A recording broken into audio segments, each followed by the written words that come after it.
तुम्हें उसकी फिक्र करने की जरूरत नहीं है। अगर उसने घर आना हुआ तो खुद ही आ जाएगी, और अगर ना भी आना हुआ तो कोई फर्क नहीं पड़ता।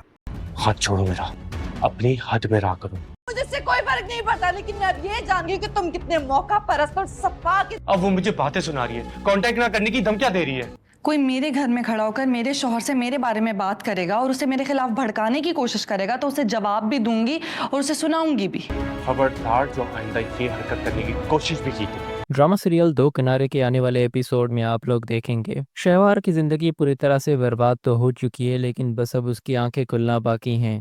क्योंकि अब जो कुछ भी उसकी जिंदगी में उसके साथ हो रहा है, ये सब कुछ उसने खुद चुना है अपने लिए। इसके माँ बाप ने तो इसको समझाने की बहुत कोशिश की थी, लेकिन इसने अपने माँ बाप के साथ ही बदतमीजी की। अब दुरे शेवार के माँ बाप बहुत ज़्यादा परेशान हैं अपनी बेटी के लिए, क्योंकि शहीर की असलियत अब धीरे धीरे करके दुरे शेवार के सामने आ रही है। किस तरह से अब वो दुरे शेवार से ऊंची आवाज़ में बात करता है, ये सब कुछ दुरे शेवार को पहले सोचना चाहिए था कि शहीर जैसा धोखेबाज और लालची इंसान मेरी ज़िंदगी बर्बाद करने में कोई कसर नहीं छोड़ेगा। आखिर दोस्तों, वलीद और मावरा की शादी भी हो गई, लेकिन वलीद अभी भी मावरा को अपनी बीवी तस्लीम नहीं कर रहा, क्योंकि वो उसे सिर्फ इस घर में इसीलिए लाया है ताकि वो उसकी बेटी का ख्याल रख सके और माँ की कमी पूरी कर सके। अगले ही रोज जब मावरा वलीद के लिए अच्छे कपड़े पहनकर तैयार होकर वलीद के सामने और उसके लिए अच्छे से खाने बनाकर तैयार करेगी, जो खाने वलीद को पसंद होते हैं वही खाने मावरा उसके लिए बनाती है। लेकिन वलीद जब ये सब कुछ देखता है तो उसे बहुत बुरा लगता है, बहुत गुस्सा आता है, क्योंकि वो अब तक दुरे शेवार को नहीं भूल पाया।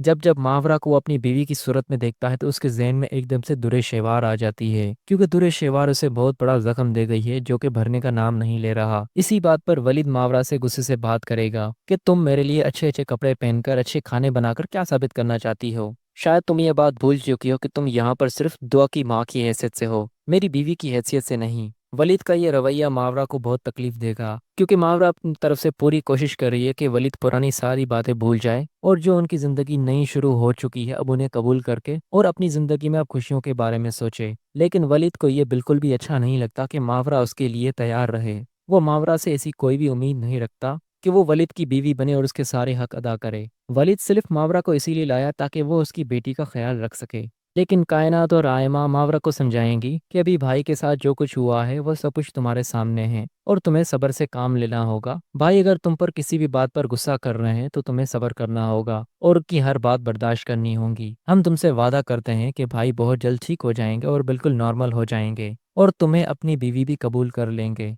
मावला वलीद का ये अंदाज देखकर उसे बहुत दुख होगा और काफ़ी रोने लगेगी और काफ़ी ज़्यादा परेशान भी हो जाएगी कि आखिर वलीद के लिए मैं ऐसा क्या करूं जिसके बाद वो पुरानी सारी बातें बिल्कुल भूल जाएं। उधर दुरे शेवार बिल्कुल पागल हो चुकी है, क्योंकि शहीद ने उसके साथ शादी तो की है लेकिन उसे बिल्कुल अकेला कर दिया है और उसकी ज़िंदगी शहीद ने बिल्कुल बर्बाद करके रख दी है।